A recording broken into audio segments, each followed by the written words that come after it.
Hey everybody, Nick here, and today I got a review for you of this little guy right here. This is the Red Horse Knives Hellraiser P. First off, though, in the name of full disclosure, this guy was sent to me by Red Horse Knives. They reached out to me, said, "Hey Nick, you want to check out one of these guys?" I said, "Well, yes, actually, that's interesting. That's different than my norm.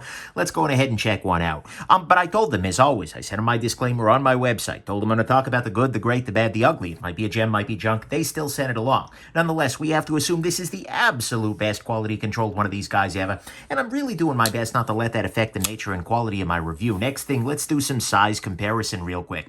This is absolutely not a small knife. Here it is against the Ontario Rat number 2. Here it is against the Spyderco Delica.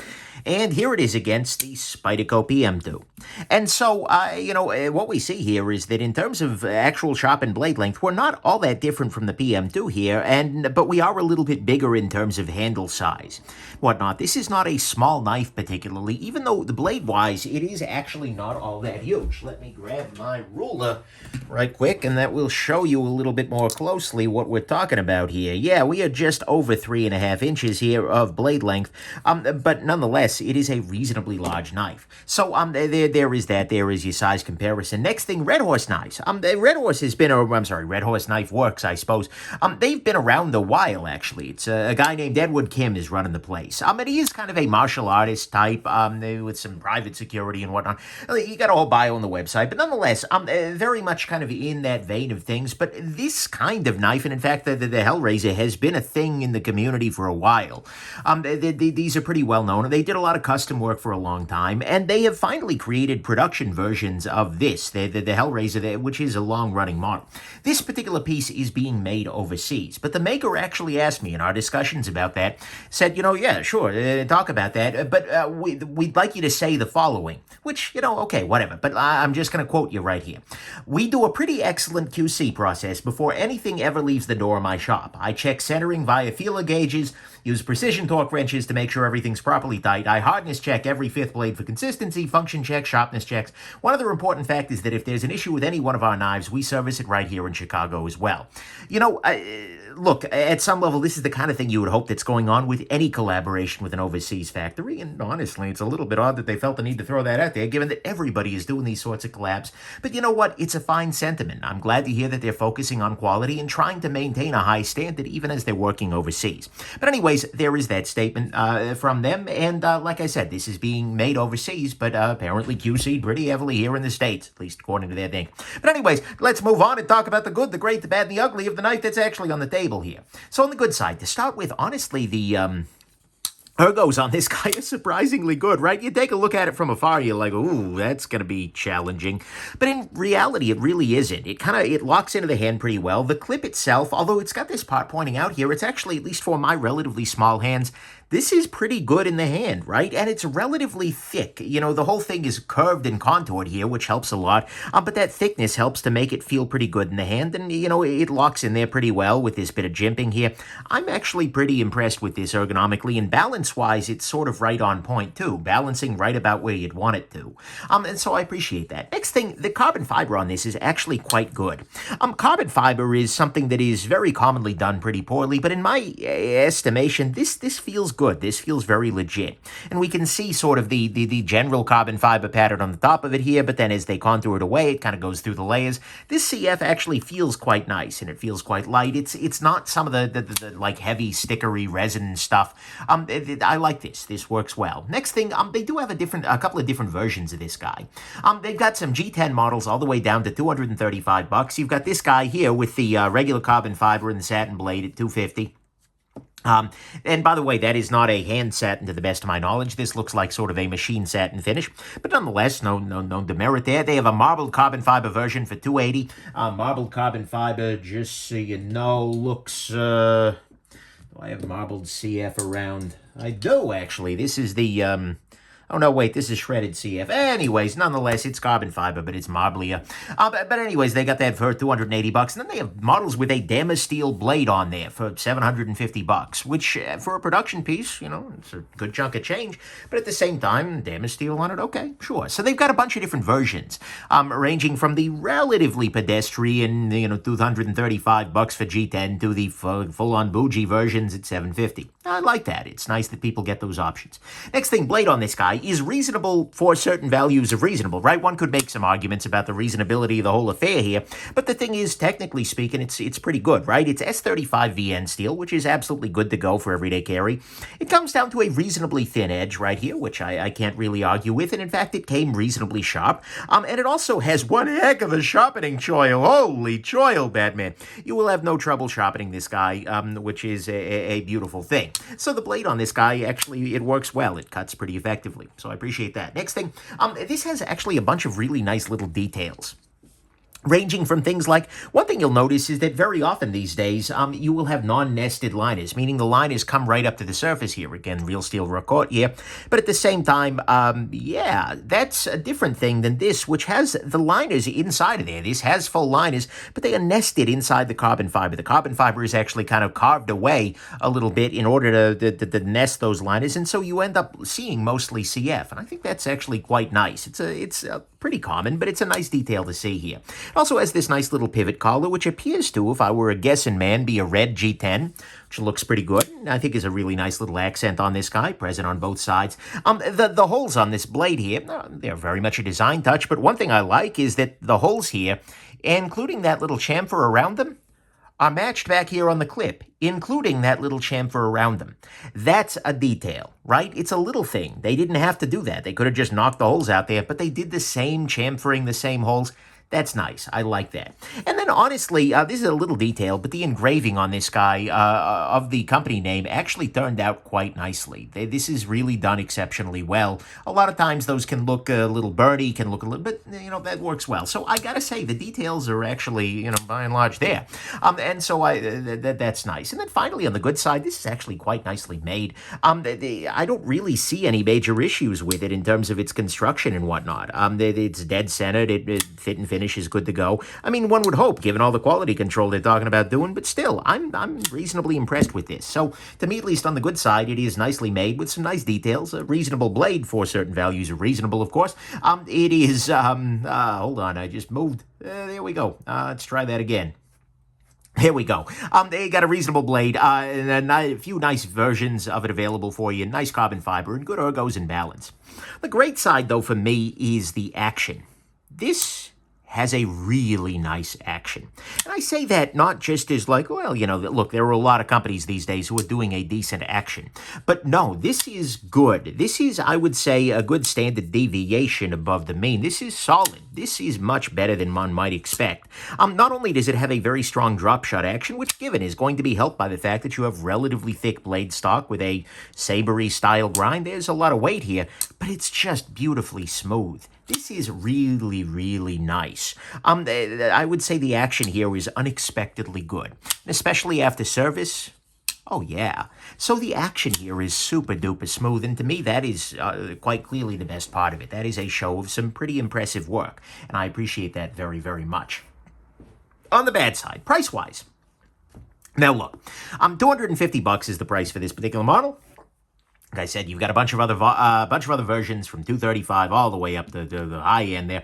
Thing is, that is not super cheap for a what is effectively a carbon fiber liner lock with S35VN, right?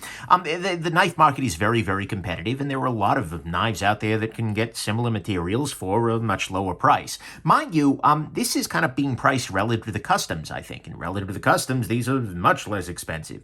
But it's not really a great value relative to a lot of what else is out there in the world, right? You can get a lot of amazing knives that are liner locks and S35VN for under the $250, right? You are paying distinctly for this style. I don't think that's necessarily a bad thing, and I'm not sure I even begrudge it to them.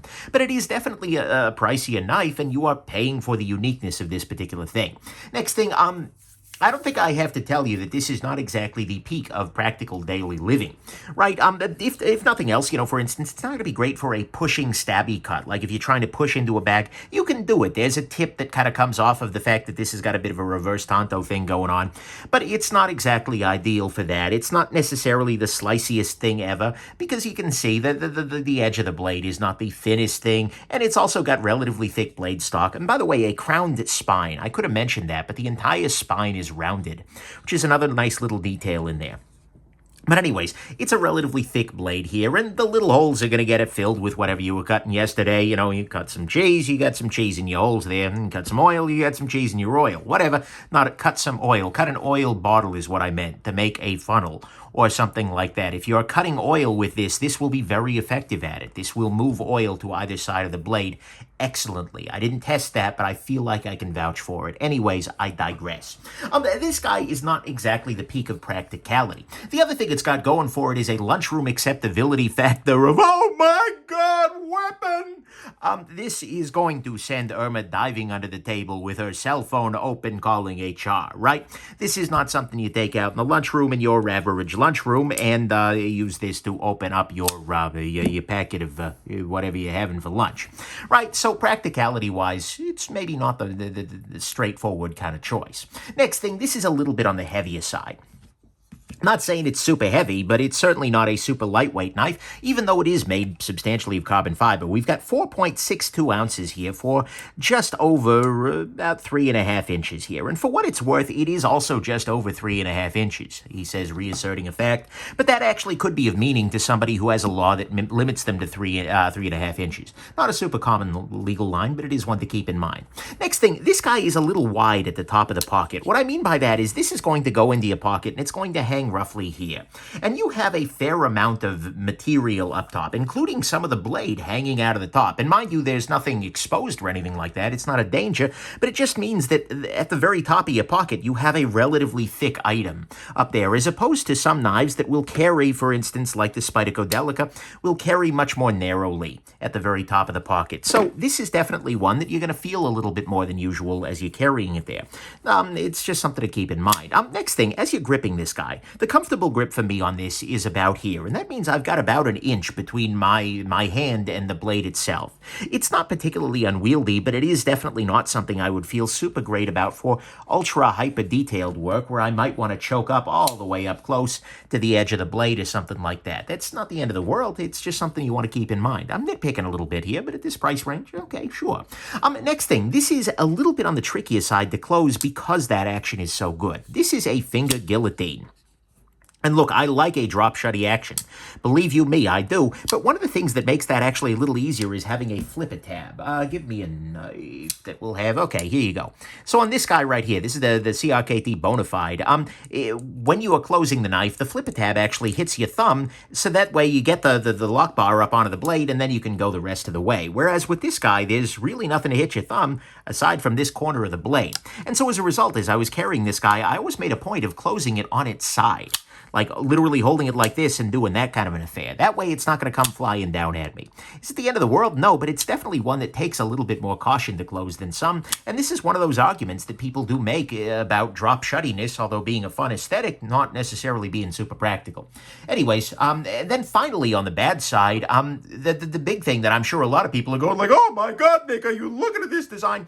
Look, this is a polarizing knife. There are many people who find it really cool, who find it really badass. And then there are people, like I took this out and I showed my wife, and she looked at me, just kind of looked at the knife, looked at me, looked at the knife, looked at me, then said, who are you, Sweeney Todd?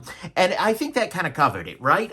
For a lot of people, this is not going to fly. This is not going to be super appealing. The thing is, though, I gotta say, I'm calling this bad rather than ugly because it's purely an aesthetic point, right? Some folks are going to love it. Some people aren't going to love it. This isn't going to be my style, but it might be yours. And I don't think they've done it badly, so it's just something very polarizing. In some ways, that's better than another milquetoast folder that I'm going to forget about in 10 minutes, right?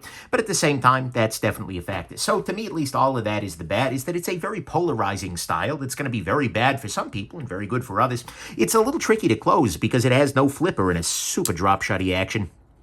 Your hand is a little ways away as you're using it. It is relatively wide at the very top of the pocket there, a little heavy, not the peak of practicality, and it is not exactly a super value-focused piece, although relative to the customs, sure is. On the ugly front, there's actually nothing really ugly here, although some people might disagree about the aesthetic, but again, let's go on ahead and jump into the final conclusion. And honestly, I'm going to be real with you here for a second. My conclusion here is I did not expect to be doing a positive review of this knife. That's not to throw any shade at the Red Horse folks. I had no reason to expect it would be badly done, but the thing is, I knew from the start that this wasn't particularly my aesthetic style, so it didn't have it going for me, right? And the world is absolutely chock-a-block freaking full of Chinese-made liner locks that are not super interesting, right? That are just like, oh, well, hey, we made a carbon fiber liner lock, great. And very often, when you get these kinds of things, the bold styles are not carried through with bold substance. And so I was a little bit worried when I agreed to take this guy on that I would end up seeing something that was like, well, yeah, you're great. You made a production version, but you didn't make it very well. So it's not going to be something I'm going to want to recommend. But actually, this turned out to be very, very good. This is a nice example of why I need to keep my own damn bias in check and say, yeah, actually, sure, I'll check it out. Because when I got it, it was like, oh, this is actually good, because it's got nice ergos and balance. It's got a reasonable blade for, cutting things. It's got nice details, good construction, and an action that is actually quite impressive. I'm very impressed there, as the impressive part I just said would generally indicate. It is not cheap, 100%. It is not super practical. It's a little on the heavy side, a little wide at the top of the pocket, a little odd on the hand and on the closing, and the style will be polarizing. But they have done something very unusual here in terms of design, and they've done it really well. Almost all of my complaints are coming about as a result of strong design choices, right? Doing it in this particular way, with this gap here, that's because of the design. Being a little wide at the top of the pocket, that is because of the design.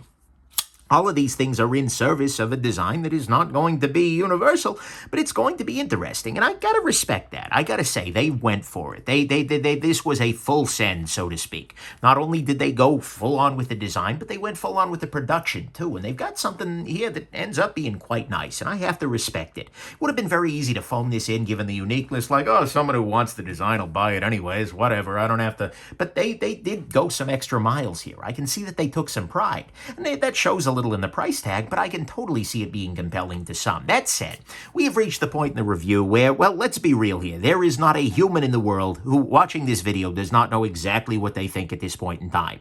Nobody is on a razor's edge. Okay, anyways. I kind of suspect that there were going to be a bunch of people out there, just as there were when I posted on Instagram, going, no, thank you. Just based on the style alone, the price point isn't a thing for them. I think there are going to be another chunk of folks, that is, which I shortened to chokes for some reason. Anyways, you see I choked at the end of the review. Okay, saved it. But there is another chunk of folks out there, I think, who would love one of these guys, but the price tag, they're going to be like, oh, can't quite do that there, right? Because it is not cheap, and it's fine. I totally get it.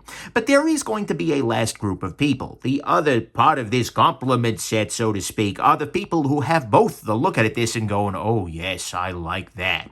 And they've got the cash. Well, honestly, if you're in that group, then you're going to love this knife. It's going to be great for you. This does exactly what it says on the tin. It looks kind of cool, kind of different, very unique, and they've done it with substance. This is style and substance, and I appreciate that. And so if you are loving this design, and if you're willing to pay a little bit to get the design, then honestly, this will be a really great choice for you as you're out raising, well, whatever you'd like to raise. Anyways, hope this has been interesting to you, and have yourselves just an absolutely wonderful rest of your day. Bye now.